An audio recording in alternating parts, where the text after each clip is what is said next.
In the cold silence before dawn, the sky hums with a quiet vibration. Somewhere above the Volgograd supply corridor, a small silhouette moves, steady, deliberate, invisible. It's not a jet, it's not artillery, it's a machine born for precision, a strike drone, built for one purpose, to hit what matters most. Below it, a Russian military train, 30 cars long, carrying ammunition, fuel, and the lifeline of an entire front. Engines idle, guards unaware. The air is still, until the operator whispers the timestamp. At 3:47 a.m., the mission goes live, thermal optics lock on, coordinates confirmed, crosshairs aligned, then one word: engage. A flash, then another. The night erupts in orange. Fuel cars detonate in sequence, each blast triggering the next. Flames race down the rail line. Steel twists. Engines vanish behind a storm of fire and smoke.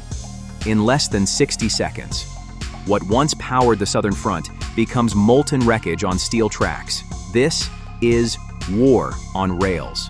The weapon that carried out this strike wasn't large. It was a tactical strike UAV, lightweight, agile, nearly silent. Designed for long-endurance flight, fitted with stabilized thermal optics and encrypted FPV guidance. It doesn't overwhelm the battlefield, it observes it.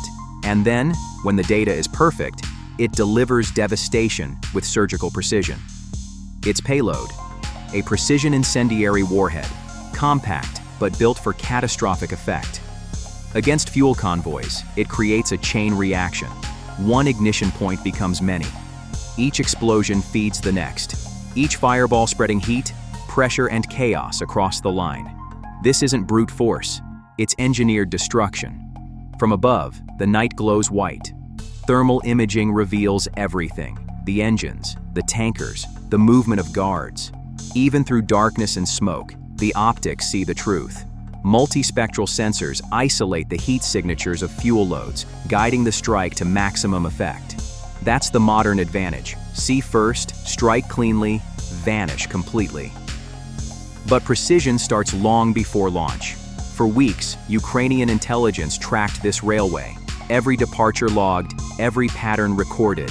The Volgograd corridor, a vital artery feeding Russian troops near the Southern Front, wasn't just observed, it was studied. And when the timing aligned, the strike team moved. This wasn't a solo operation. It was a product of the ISR triad: intelligence, surveillance, reconnaissance. Satellites identified the location, signal intercepts confirmed the schedule, and drones provided the final real-time visual feed. It's a new kind of warfare, where intelligence replaces artillery and timing outweighs tonnage. After the strike, communications went silent. Rail traffic stopped across the entire region.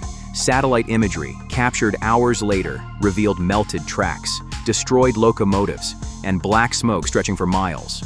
Russian state media called it a minor fire, but the evidence was undeniable. An entire corridor crippled, dozens of supply cars lost, and with them, momentum. The strike UAV used here costs less than a modern missile. Yet, it can reach deep behind enemy lines and return home. Built for modularity, it can swap payloads, sensors, and batteries in minutes. Rearm, relaunch, repeat. It's the ultimate equation of modern warfare. Low cost, high consequence.